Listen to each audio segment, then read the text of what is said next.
Welcome back. The family of a young man who has severe autism is calling for more help for people as they get older. 24-year-old Kenneth Sutherland lives in Ridge Park Care Home, one of the few transitional facilities in Scotland. It's hoped that he'll gain the confidence and skills to live independently in the future. But his father, Sandy, says that while there's help for people with autism while they're school age, young adults need more support. Amy Dunsmuir has the story. Kenneth Sutherland loves spending time in the garden. It keeps the green-fingered 24-year-old calm, something that can often be difficult. Well done. Kenneth is just one of the 50,000 people in Scotland who have autism. His condition is so severe that since he was diagnosed aged 3, he's needed around-the-clock care from his parents. It was just after 2-year-old that the district nurse came to have a visit, and she said, oh, he's very intensely watching things. You know, he would line up Thomas the Tank Engine toys. I didn't think anything after, I just thought that was quite clever. and it was at 3-year-old he got diagnosed with autistic spectrum disorder. Now, I have to say, I had never even heard of autism. In 2011, it kind of started showing signs of aggression. He knocked me right into the nest of tables and I got knocked out for just a few seconds. And while I was trying to regain consciousness, I was trying to get up, he grabbed my leg and actually took a chunk out of the leg.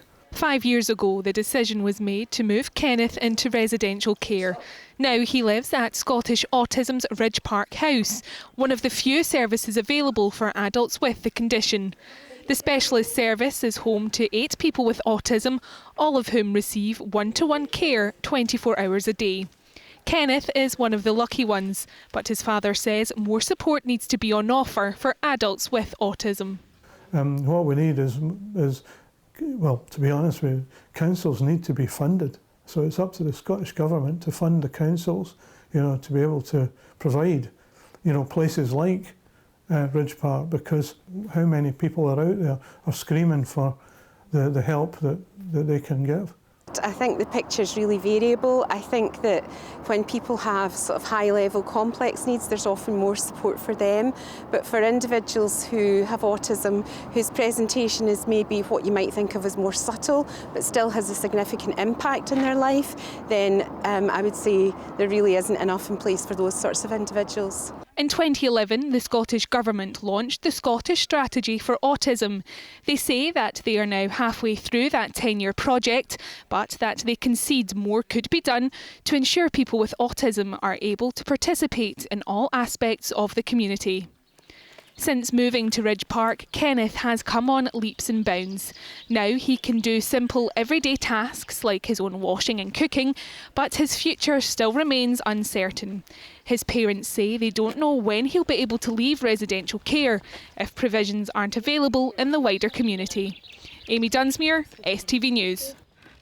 Well, joining me now is Charlene Tait from Scottish Autism. Thank you so much for coming in. Now, we heard Sandy saying that younger adults with autism need more support. Is this a common case with families with older autistic children? Yeah, I think it is. I think that even parents of very young children would call for more support, but it's certainly the case that for young children, they're within the education system and they have support through school and other services. But as you get older, those supports they become less of a statutory obligation and so are harder to come by.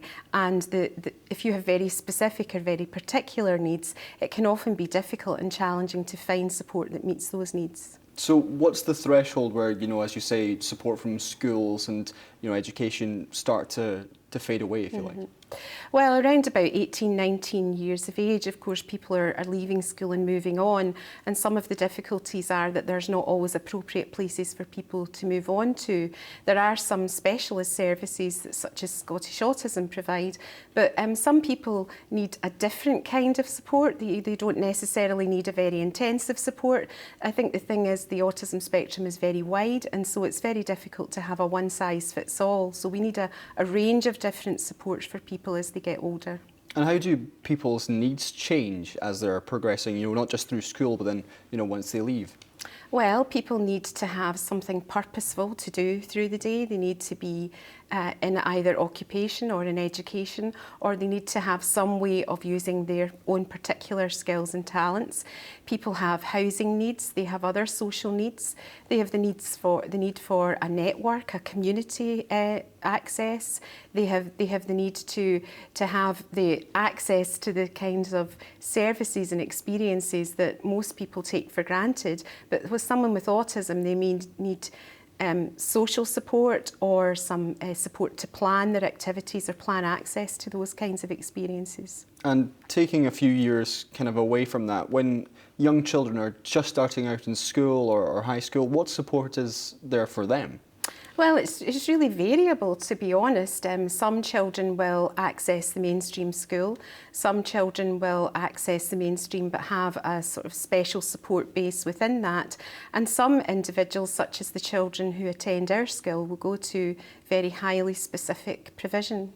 Now, as we heard, Kenneth's a resident at Ridge Park House. It's a unique facility. Tell me a bit more about that.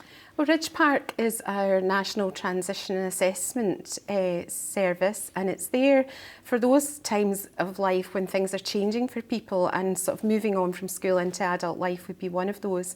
And the service is really about providing an environment and a specialist skill set, if you like, that enables us to understand what an individual's needs are, what their skills and abilities are, how they think, how they learn, what type of environment might best suit them, so that we can develop a highly personalised support plan for them as they move on into the future. Now, we're coming to the end of Autism Awareness Month. I mean, first of all, do you think that people know enough about autism? I think that most people now have heard the word autism, and I think people have perhaps got some fixed ideas about what autism is. But as I said earlier, it's a vast spectrum, so we need understanding of autism in its many forms and acceptance of people with autism in society who may engage socially in quite a different way, or who may struggle in particular environments and therefore be stressed and anxious, and that may present in behaviour that looks a bit different for people. So I think that the word is out there, and of course there's been lots of things on mainstream television, which is all great, but we really need that now to be backed up with the acceptance of people who are different and who think differently, and the understanding of what that might mean when we encounter people with autism day to day. And from Scottish Autism's perspective, what would represent a successful Autism Awareness Month? Well, for us, of course, we have our own efforts in terms of raising awareness of our organisation and engagement that we have through social media. But for us, we like to hear the success stories where people have, found that accommodations have perhaps been made for them within, shopping centres, or where they've been met with understanding in a public arena, whatever that might be, where the community feels, the autistic community feels that things have, become a little bit more accepting and a little bit better for them. That would be a success for us. And very briefly, a message to parents who may have autistic children? Well, I think that it's very difficult to give a message, a universal message, because everyone's situation is so unique. But Scottish Autism is here to listen and to try and support families as best as we can. Well, thank you so much for coming in. That's Charlene Tait from Scottish Autism. Looking to tomorrow's programme at 10, and we'll be hearing from a woman who was mugged at knife point just yards from her front door in Denniston. Sarah May Fillow is calling on Glasgow City Council to introduce more street lighting and security cameras in her area. She says she no longer walks alone through her own neighbourhood and suffers from a lack of sleep. I would feel safer if I was walking home in a well-lit area. I would feel much safer if there were cameras watching me walk home.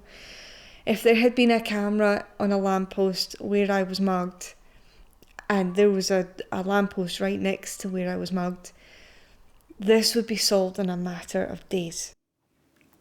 And that's it for the moment. For all the latest news, go onto our website, stv.tv/news. From all of us here on the STV News team, enjoy the rest of your evening.